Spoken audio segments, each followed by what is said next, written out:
Dale.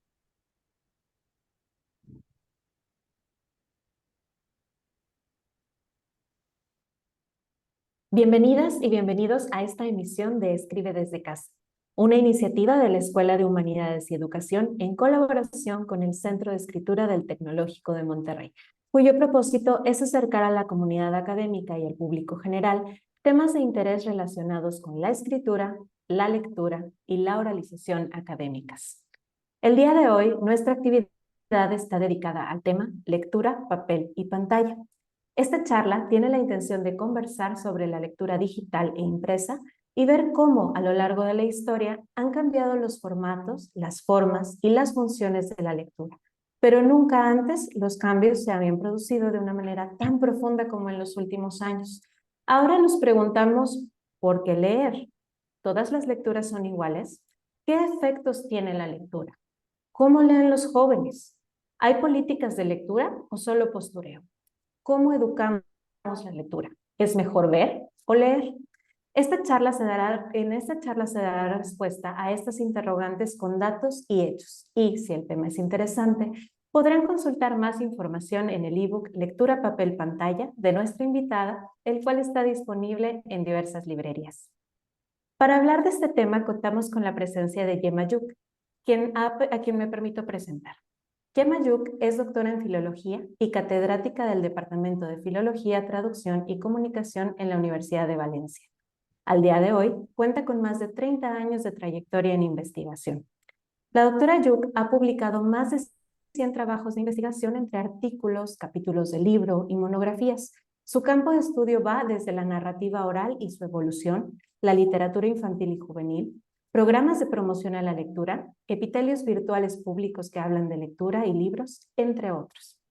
Antes de dar comienzo, conviene recordar que esta es una actividad académica que se transmitirá de manera diferida por medio del canal de YouTube de la Escuela de Humanidades y Educación.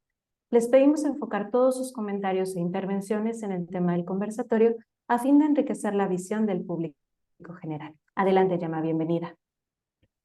Muchísimas gracias por esta presentación y muchas gracias al Tecnológico de Monterrey, a la Escuela de Humanidades y de Educación y concretamente a Roberta, amiga, colaboradora y colega también de trabajo. Para mí es un placer estar aquí compartiendo durante unos minutos dudas. Como muy bien has dicho, las preguntas es una de las partes más importantes del trabajo académico, saber hacerse preguntas. Como yo comento muchas veces a los estudiantes, las respuestas son importantes, pero las respuestas no llegan si tú no sabes hacerte una buena pregunta. Cuando te planteas la lectura en papel y pantalla, son muchas las preguntas que nos podemos hacer, como las que tenemos ahí en este cuadro y que tú previamente has comentado. Son preguntas que nos vienen a la cabeza. ¿La lectura es cultura o es industria? Pero ¿para qué sirve leer? ¿Es diferente el libro de la lectura? Son toda una serie de cuestiones que nos vienen a la cabeza y cuando todos pensamos en un tema determinado y empezamos a hacer preguntas, lo más importante es organizar estas preguntas. Eso es lo que hacemos en un trabajo final de curso, en un trabajo final de grado, en una tesis doctoral, y eso es lo que yo hice cuando quise organizar todas estas preguntas para hacer este ebook, Lectura, Papel y Pantalla. Son preguntas que nos hacemos a través no de las percepciones, las tenemos que contestar, sino a partir de los datos.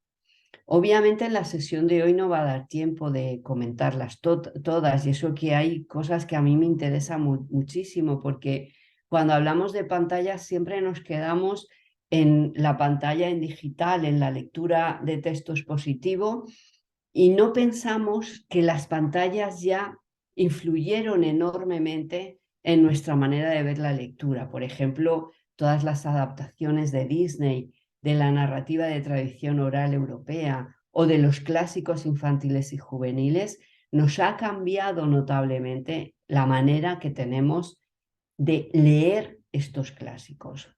Pero no me voy a centrar en esto. Para esta sesión y después de lo que estuve hablando con Roberta, he elegido como 3 preguntas. ¿Por qué leer?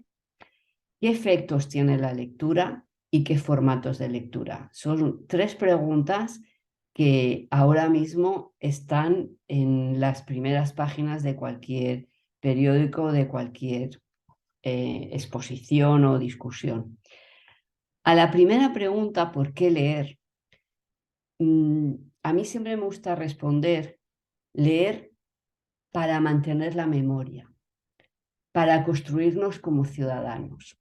Ahí tenéis una cita que le di muchas vueltas antes de escribirla, porque entiendo que la lectura debe ser una herramienta para construir una sociedad de la profundidad frente a la frivolidad, de la tradición frente a la fugacidad, del pensamiento frente al sentimentalismo, de las ideas frente a la repetición y el plagio. Cuando alguien, por ejemplo, lee algunos de los múltiples libros basura que se editan y lo revisa, lo visita como algo nuevo, cuando tú has leído la historia de la lectura, cuando has leído otras lecturas, eres capaz de detectar esa repetición y ese plagio en ese libro. Hay lecturas que hemos hecho nosotros o que a lo largo de la humanidad han tenido un poder enorme. Aquí os he puesto un ejemplo que me gusta mucho, y es Oliver Twist o David Copperfield de Charles Dickens. Y lo he puesto porque es un muchacho, un niño, que hasta que Dickens no le dedicó este libro, no tuvo categoría de ciudadanos. ¿Qué quiero decir con esto? Quiero decir que la ficción literaria que creó Dickens, a través, protagonizada por este niño llamado Oliver Twist, hizo que los lectores, que la sociedad vieran a un niño que ni miraban por la calle, porque eran niños desahuciados, niños pobres, niños que no servían para nada en la sociedad actual, le dio categoría de ciudadano, le dio voz, le dio un protagonismo, y a partir de ahí hizo que la sociedad se fijara en ellos. Pero hay otro tipo de lecturas actuales también interesante.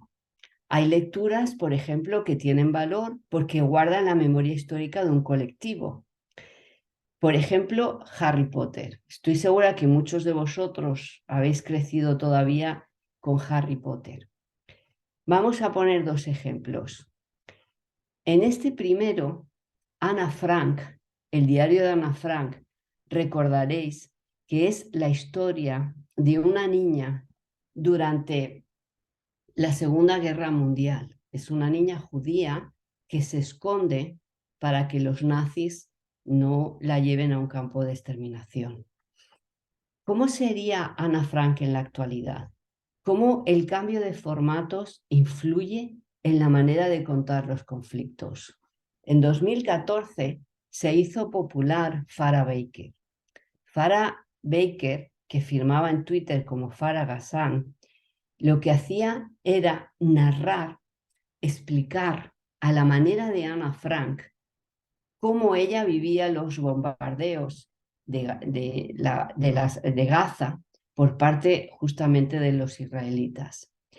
Ella lo hacía con este cambio de pantallas, lo hacía a partir de vídeos, de fotografías, de textos, en los cuales mostraba su vida diaria y cómo le afectaba estos bombardeos. De la misma manera que antes hemos comentado que algunas lecturas han tenido el poder de, por ejemplo, colocar en el centro de la ciudadanía a un niño pobre, Ana Frank tuvo el poder de hacernos leer cómo sentía una guerra una niña. En la actualidad, de manera similar, Farah Baker, esta niña palestina que tuiteó los bombardeos en Gaza en 2014, lo hace en el mundo actual, pero ya no con libros, sino de una manera diferente. Hay otras lecturas, como os he comentado, que tienen el valor de guardar la memoria histórica de un colectivo. Si recordáis, en el 2010-2012. Entre el 2010 y el 2012 fue el cumpleaños de Harry Potter y fue el final de la saga de Harry Potter, de las películas de Harry Potter. Y en castellano se inundó Twitter con una gran cantidad de tweets que tenían la etiqueta Gracias Rowling.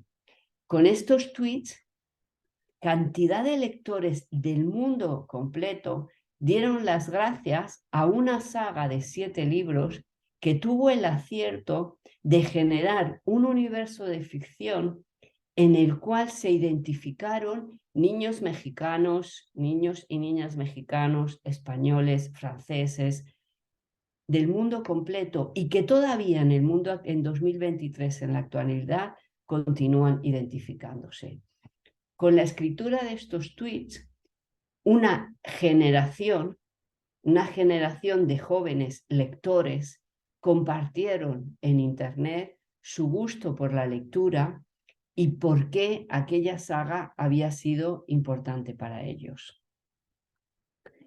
¿Qué efectos tiene la lectura? Esta sería la segunda lectura. En este apartado empiezo con una cita que quiere ser provocadora. La tenéis ahí.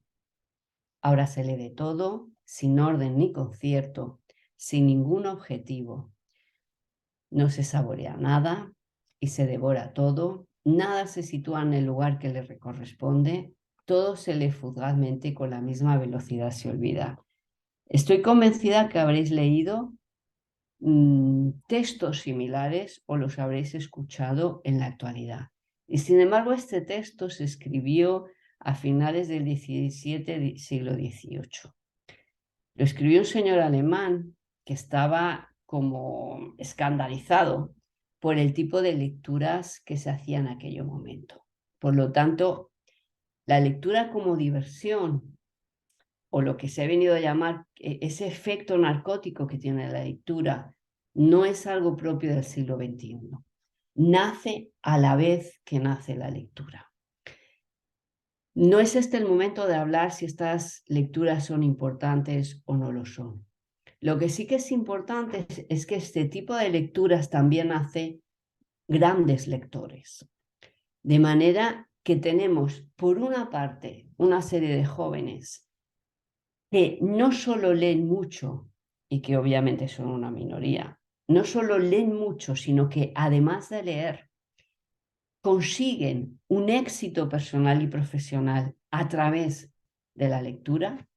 Y por otra parte, tenemos lo que nos dicen las encuestas, que cada vez más, en algunos países llega a un 50 o 60%, chicos y chicas, cuando se les da diferentes tipos de actividades que les gusta o no les gusta, es decir, se les pide que ordenen de aquellas actividades que más les gusta, aquellas que menos les gusta, una gran mayoría de chicos y chicas pre y adolescentes sitúan la lectura entre las actividades que menos les gustan.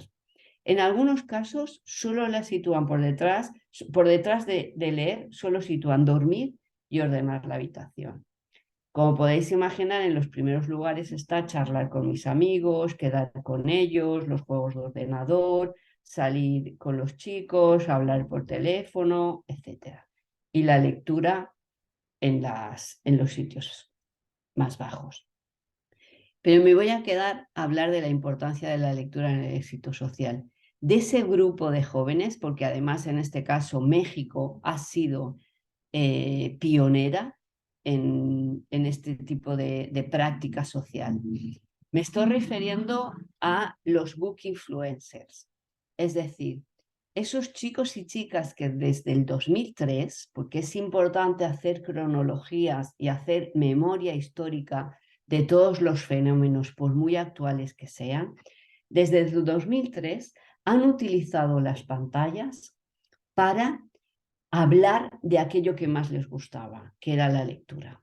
Han utilizado las pantallas para crear toda una comunidad lectora.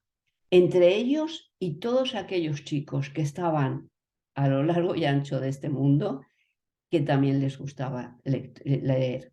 Han conseguido interaccionar perfectamente con ellos. Vamos a hacer un poco de cronología. En España empezaron en el 2003. En el 2003, la autora de libros era fantasía, épica se llamaba también, o fantasía en general, Laura Gallego, crea ella misma su sitio web. Y en estos sitios web había unos foros.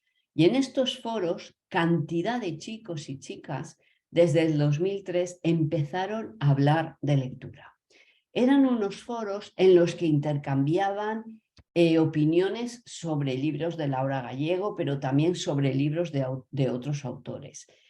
Eran hilos, por ejemplo, en los que Laura estaba escribiendo una novela y empezaba a compartir algunas cuestiones.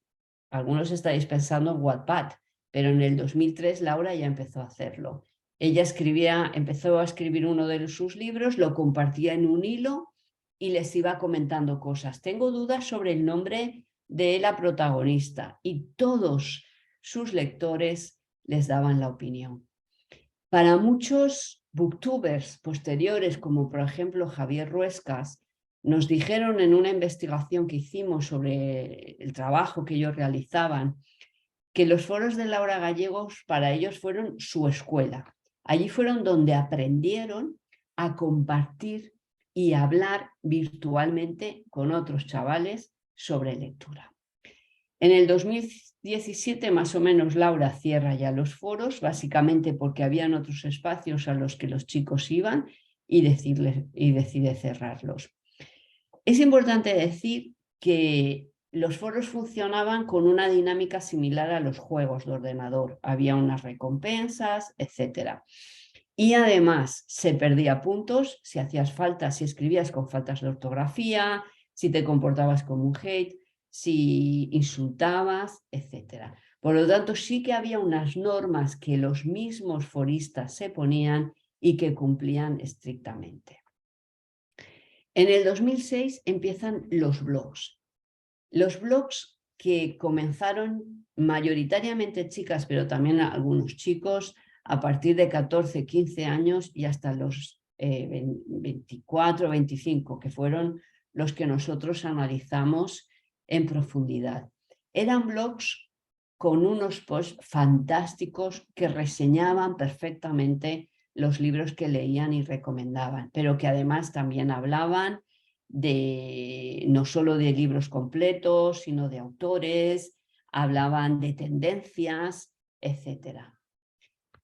Estos bloguistas se pasaron a YouTube y fueron los primeros booktubers en el 2011. Ya sabéis que en México hay Fara, hay cantidad de booktubers famosos, importantes y que han interaccionado muy bien con los españoles. Recuerdo una feria de libro de Guadalajara a la que me invitaron a dar una conferencia y que por primera vez invitaron a los booktubers. Aquello fue maravilloso. Recuerdo que en la sala de al lado había un escritor muy importante y la sala de los booktubers era la principal, la más llena, la más grande y la más entusiasta. Estos booktubers pasaron del escrito al audiovisual, pasaron de escribir reseñas a hacer vídeos relativamente cortos en los que básicamente hay toda una serie que también analizamos en otro estudio donde presentaban los libros nuevos, los autores, hacían entrevistas, etc. En el 2016 pasan a la nueva aplicación de Instagram, son los llamados Gustagram.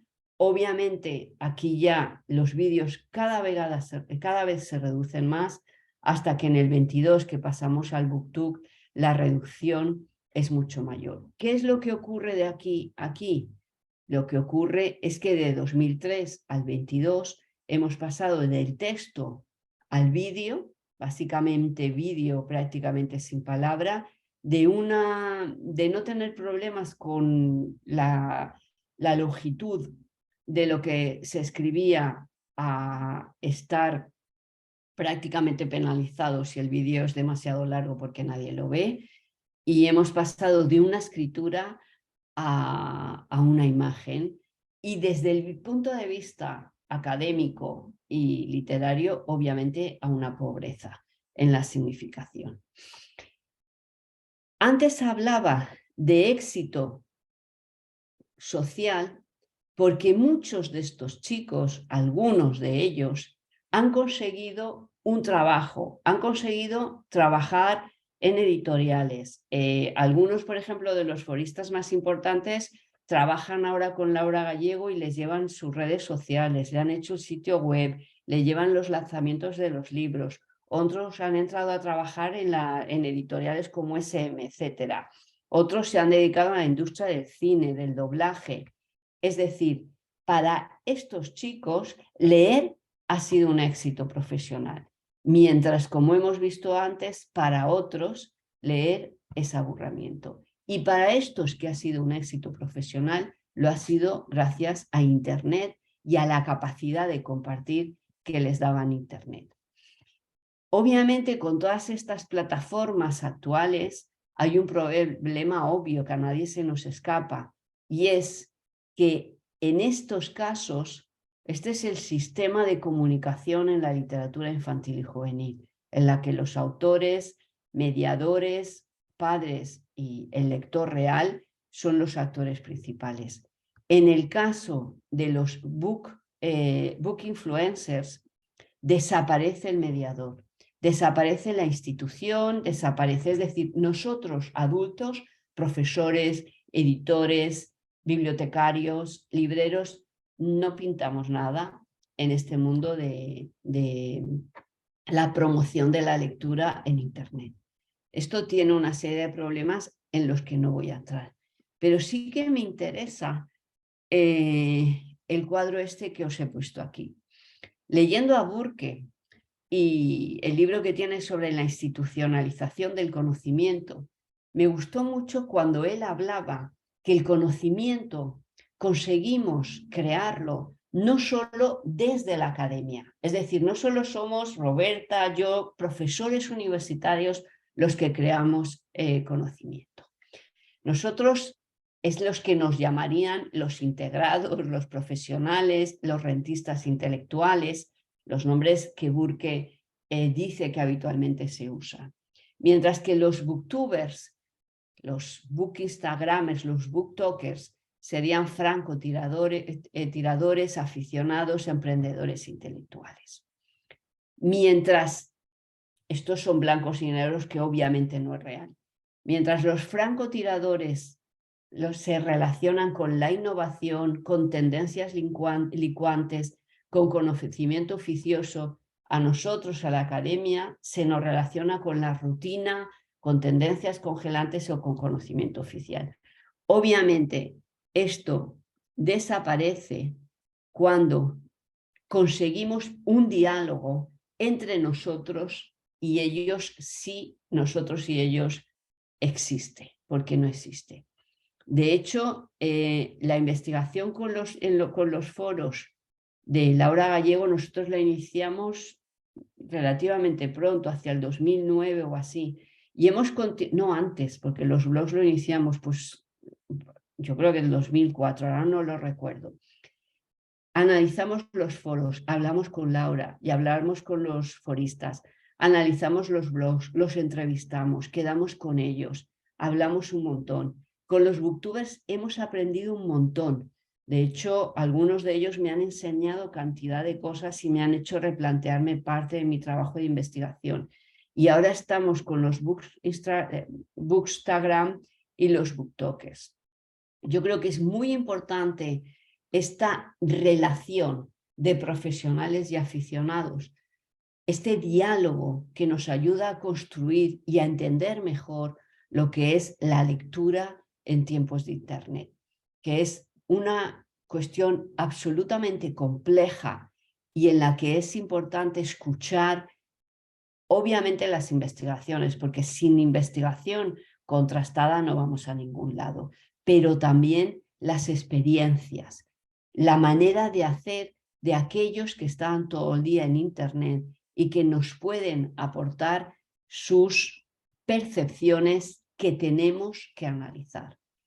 Yo recuerdo que cuando analizábamos los booktubers, a veces me escribían y me decían, analízanos que necesitamos tener una visión objetiva de aquello que hacemos, porque nosotros estamos demasiado metidos. El análisis no siempre sacaba los resultados que a ellos les gustaba. Por ejemplo, el 80% de los booktubers españoles recomendaban lecturas, obviamente siempre narrativa, y narrativas traducidas del inglés, es decir, los últimos bestsellers.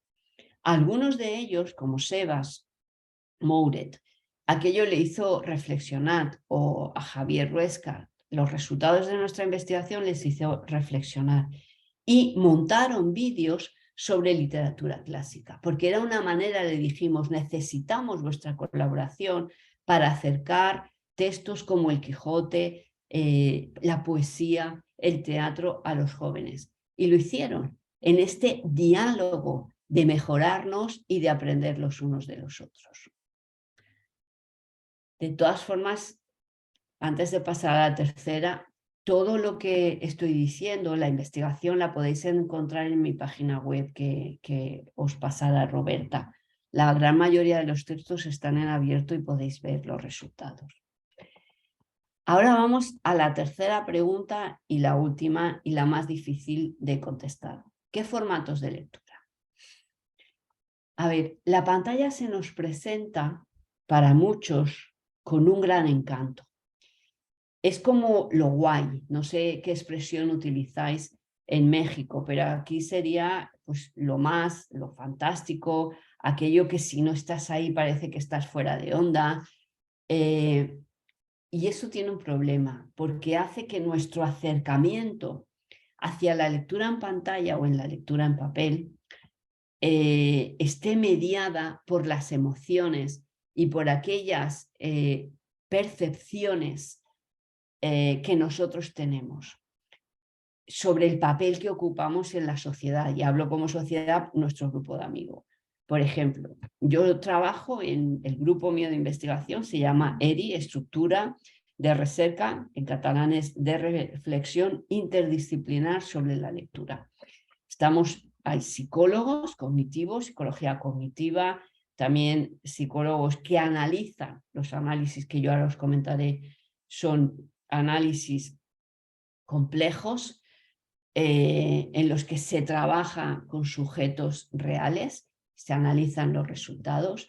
Estamos filólogos, estamos personas que trabajan en didáctica de la lengua y conjuntamente trabajamos, analizamos, investigamos sobre lectura.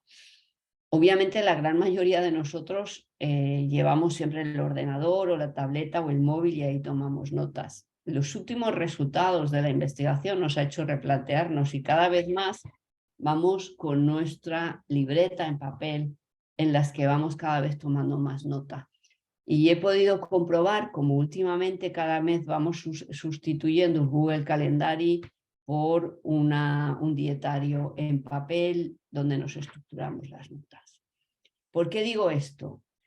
No hay mucho tiempo para desarrollar esto y ahí tenéis las investigaciones de mis colegas y ellos os las podrían contar mucho mejor que yo. Pero haré un resumen corto para luego pasar al texto literario.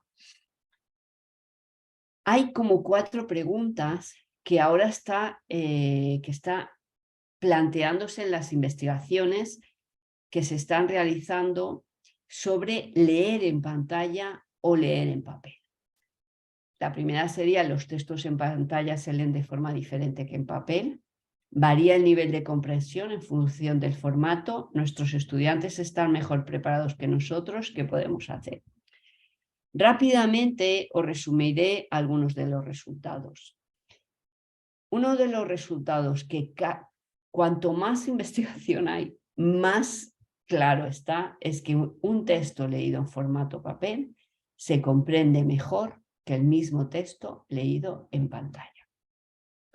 Los factores que influyen en estos resultados básicamente es el año de publicación de los estudios. Podréis decir, bueno, Seguramente son chicos que empezaron tarde con la tecnología y ahora cuando continúan, cuando más usan la tecnología, mejor leen en pantalla. No, al contrario. Los estudios más recientes continúan manteniendo que la lectura en papel se comprende mejor que la lectura en pantalla. Otro de los factores que influyen en los resultados es la presión temporal. ¿Qué significa eso? Significa que cuando tienes una presión, un tiempo limitado para leer un texto, leer en papel es mejor o se comprende mejor que leer en pantalla. Es decir, actúa de manera negativa tener un espacio temporal corto o limitado en la comprensión de un texto en pantalla. Y la otra cuestión que tiene que ver es el género textual. Parece ser que en el texto narrativo no hay excesivas diferencias entre papel y pantalla, pero en el texto expositivo sí. Aquí pondremos un pero y luego volveremos sobre esta cuestión. Cuando en estas investigaciones se habla de texto narrativo, no parece ser que no hacen referencia a ficción narrativa, sino básicamente a secuencias narrativas, no a una novela. No es aquello que en nuestro inconsciente estamos pensando aquellos que somos de filología cuando se habla de texto narrativo y de comprensión de un texto narrativo. ¿Cuáles podrían ser las causas de que se lea mejor en papel que en pantalla? Hay como 4 causas que los estudios que os he citado, que tenéis citado aquí en pantalla en la parte de abajo, serían: la primera es la hipótesis de la superficialidad. Es decir, básicamente, cuando leemos en pantalla, asociamos pantalla a contextos de ocio, con lo cual tendemos a hacer una lectura mucho más superficial que cuando la hacemos en papel. La segunda causa podría ser las habilidades de autorregulación. Es decir, cuando tú lees en papel, activas una serie de habilidades que regulan tu comprensión de ese texto. Esa serie de habilidades te dicen desde el tiempo que le tienes que dedicar, por dónde tienes que empezar, etc. Estas habilidades funcionan mejor en papel que en pantalla. La tercera cuestión es el tema de la multitarea. Aquello de la multitasking, que los adolescentes son maravillosos con el multitasking, eso es mentira.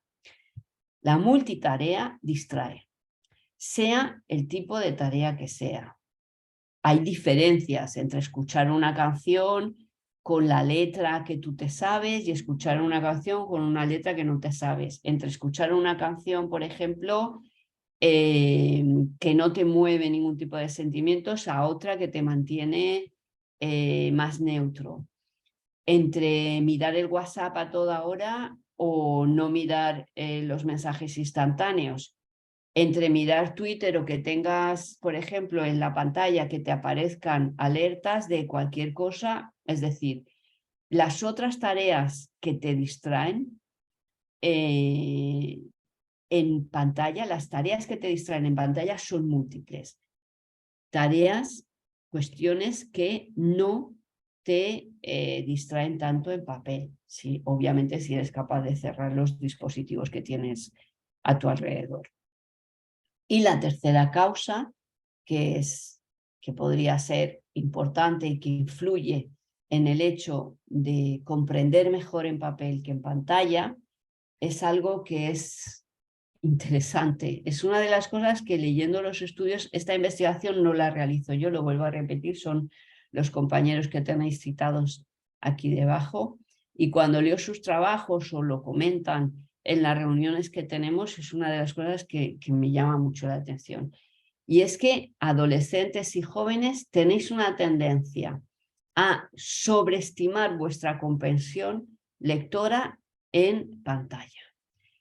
Y es curioso la cantidad de investigación que se ha realizado y se demuestra que no han comprendido lo que has leído, pero tú lo lees en pantalla y continúas pensando que lo has leído.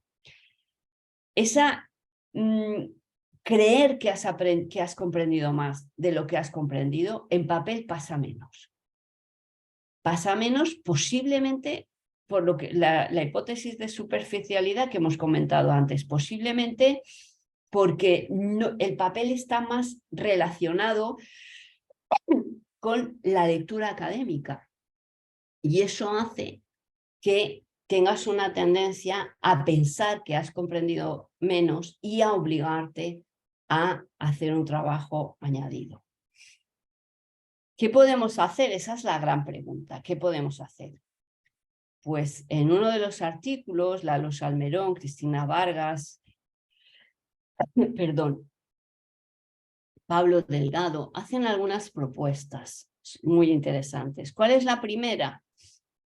La primera es identificar por qué elegimos usar dispositivos digitales. Es decir, es importante tener claro por qué elijo leer en el ordenador o en el iPad y no elijo leer en papel. En el aula, qué tipos de tareas hacemos en papel y qué tipo de tareas hacemos en digital.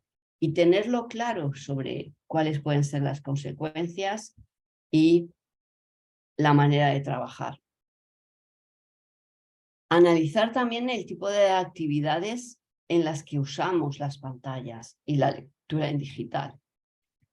Trabajar con textos formales de lectura digital sostenidos, es decir, cuando trabajamos en pantalla, diseñar actividades que dejen constancia que ese tipo de actividad es un contexto formal y no es un contexto de juego o de ocio al que se está acostumbrado en la pantalla. Y al final, una de las cuestiones que continuamente están repitiendo todos los estudios, promover el interés de lecturas de libro en papel y de novela. Y obviamente el uso absolutamente cauteloso de las redes sociales que ya nos están apareciendo estudios sobre la influencia que tienen en la forma de leer. Y pasamos a la lectura literaria. Los estudios que os he comentado, todas estas cuestiones, se trabajan sobre todo en lectura expositiva. Pero ¿qué ocurre con la lectura literaria? La lectura literaria nos afecta los formatos, nos afecta la manera de leer en pantalla, nos afecta y mucho, aunque de manera diferente. Por eso es sumamente importante trabajar de manera interdisciplinar. Trabajar con, obviamente, en mi caso, con personas de psicología me enriquece notablemente no solo mi investigación, sino mi manera de mirar la investigación y lo que os comentaba al principio, la manera de hacerme preguntas. Y una de las preguntas sería, ¿el formato marco modifica el contenido literario? Es lo que os contesto aquí. Estamos acostumbrados a pensar el contenido unido al formato y habitualmente a entender que el contenido y el libro, papel, es la misma cosa. Eso produce en la actualidad múltiples problemas cuando vamos a trabajar los textos literarios. ¿Por qué? Porque puede ser que el docente, el adulto, ese contenido lo haya leído en un marco como puede ser una edición facsímil, una edición crítica en la que está todo el texto, una edición anotada o una edición en definitiva original, que en este caso puede estar en libro en papel, en libro digital, puede ser un ebook, obviamente aplicación o juego ya no. Es decir, vamos a situarnos con el Quijote. Puede ser que el Quijote lo hayamos consumido en ediciones facsímil, que obviamente vamos a encontrar sobre todo en formatos virtuales, en bibliotecas virtuales importantes, en ediciones críticas, etc. Pero ¿cómo ha consumido, cómo conoce, cuál es la relación lectora de un adolescente o de un niño con el Quijote? O cualquier obra que penséis crítica, que haya tenido un gran recorrido en diferentes formatos. De maneras muy diversas, por ejemplo, puede ser una adaptación escrita para públicos diferentes, con ilustraciones, etc. Y de adaptaciones, yo estoy a favor de las adaptaciones, de las buenas adaptaciones, porque hay adaptaciones bastante penosas. Pero puede ser una adaptación en imágenes, en forma de libro álbum, en forma de cómic, de cualquiera de estas cuestiones. Puede ser una audiovisual, por ejemplo, puede ser una adaptación del Quijote, se hizo una serie de dibujos animados, se han hecho películas, cualquiera que penséis, incluso se han hecho rutas literarias por La Mancha en la que hay imágenes, anuncios, etc. Pero también lo puede conocer a partir de lo que llamamos epitextos públicos, por ejemplo, del tráiler de un libro. Se ha podido hacer el tráiler del libro del Quijote. O de textos de estudiantes. Muchos estudiantes, antes de leer un libro, van a ver textos que han hecho otros estudiantes, o bien el resumen del Quijote, van a YouTube, ponen el resumen del Quijote, y otro estudiante le dice, yo ya me he leído Quijote, si lo quieres leer, y les cuenta el Quijote para hacer el examen. O cualquier cosa, gráficos, etc. Los documentos de la inteligencia artificial actualmente, le podemos preguntar a la inteligencia artificial qué es el Quijote, cómo es el Quijote, hazme un resumen del Quijote, etc. Por los documentos audiovisuales que pueden hacer los book influencers, por ejemplo, booktubers.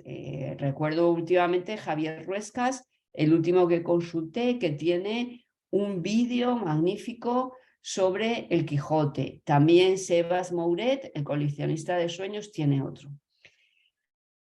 Y es el mismo contenido que marcos diferentes, que pueden ser papel, pero que mayoritariamente es formato virtual, que también podemos consumir aplicaciones y juegos, tienen. Y aquí es muy importante en las facultades de educación trabajar esta cuestión, porque ese contenido con el que viene, ese background con el que viene el profesor, no es el mismo con el que viene el estudiante. Y a veces se choca por esta diferencia de marcos entre un texto y otro. Bueno, esta es una cuestión compleja, pero que tiene múltiples derivadas. Mirad, yo no sé si en México, creo que sí, si no recuerdo mal, se puso de moda la saga Crepúsculo, ¿recordáis?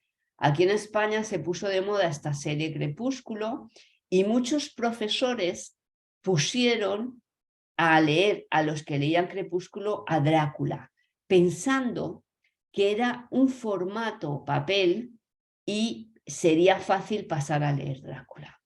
¿Cuál fue el problema? Para que veáis la complejidad del tema de los formatos.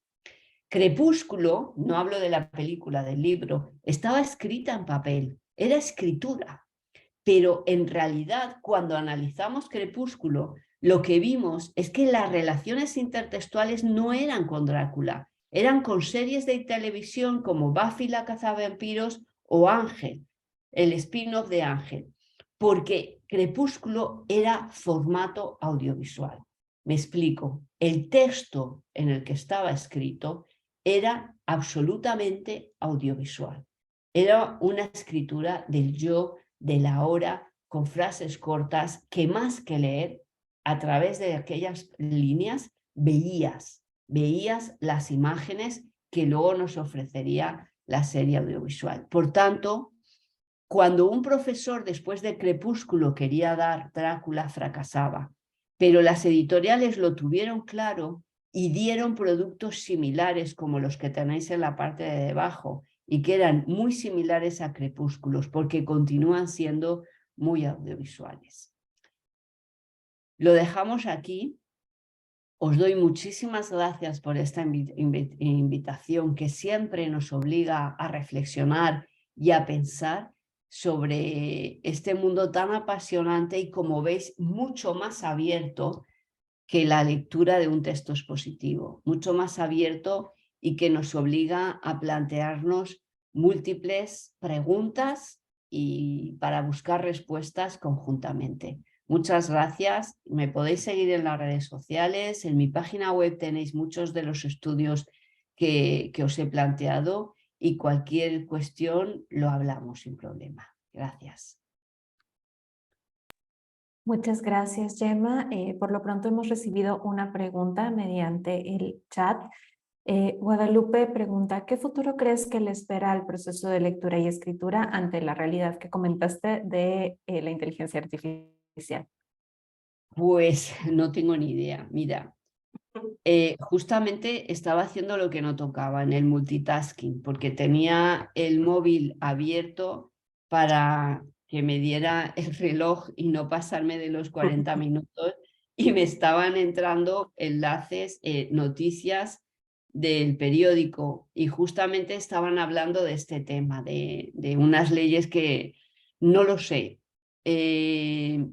Yo no suelo tener miedo cuando investigo y me planteo las cosas desde la cabeza, pero esto abre múltiples retos, sobre todo a los profesores nos abre muchos retos. Yo lo he usado y cuando he hecho un examen, la verdad es que yo hago evaluación continua y hacemos todas las fases continuamente y es difícil que hagan aquello de copiar, ¿no?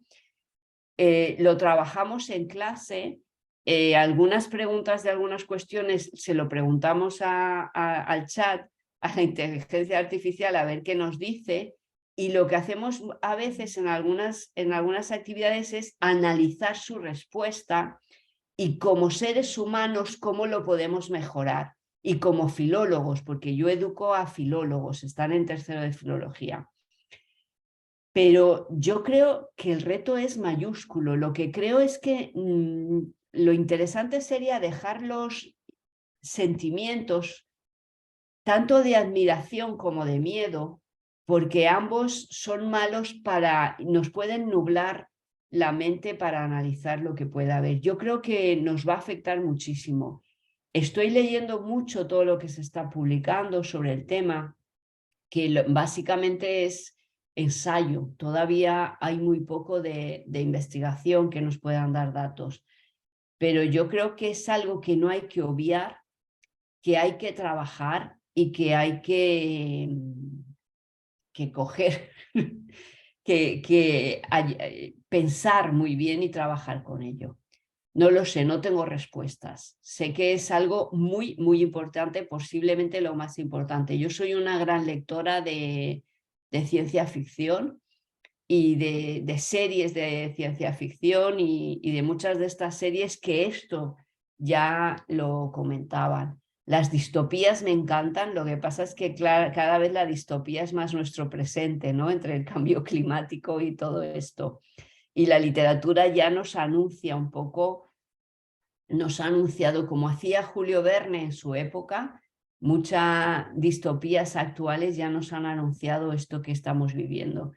Yo creo que tenemos que usarlo, aprender a llevarlo en el aula desde la docencia, que no sean los alumnos los que lo usen detrás de nosotros, sino con nosotros. No me preguntéis cómo, porque todavía no lo sé. Ahí estamos. Muchísimas gracias, Gemma. Te comparto que no ha llegado ninguna otra pregunta y en vista también del tiempo que llevamos avanzado, procederemos a cerrar la sesión, no sin antes agradecerte todo el comportamiento, de toda la exposición y todo lo que has compartido con nuestra audiencia. También antes... Gracias, Alejandra. Gracias por tu presentación y por todo lo bien que lo has llevado todo. Gracias. Antes de despedirnos, nos gustaría invitarlos a mantenerse conectados conectados y conectadas en nuestras redes sociales, pues próximamente daremos a conocer información importante sobre la edición 2023 del Congreso Internacional de Lectura y Escritura en la Sociedad Global, organizado de manera conjunta por la Pontificia Universidad de Ecuador, Universidad del Norte de Colombia y Tecnológico de Monterrey, que este año se llevará a cabo en Ibarra, Ecuador, los días 28, 29 y 30 de junio. A nombre de la Escuela de Humanidades y Educación, agradecemos a la expositora por la interesante plática y a las y los participantes por su asistencia. Les invito a asistir a las siguientes actividades programadas, las cuales serán publicadas en nuestras redes sociales, Escritura Tech en Facebook e Instagram y en nuestro sitio web centroescritura.tech.mx. Muchas gracias a todos. Gracias a todos ustedes.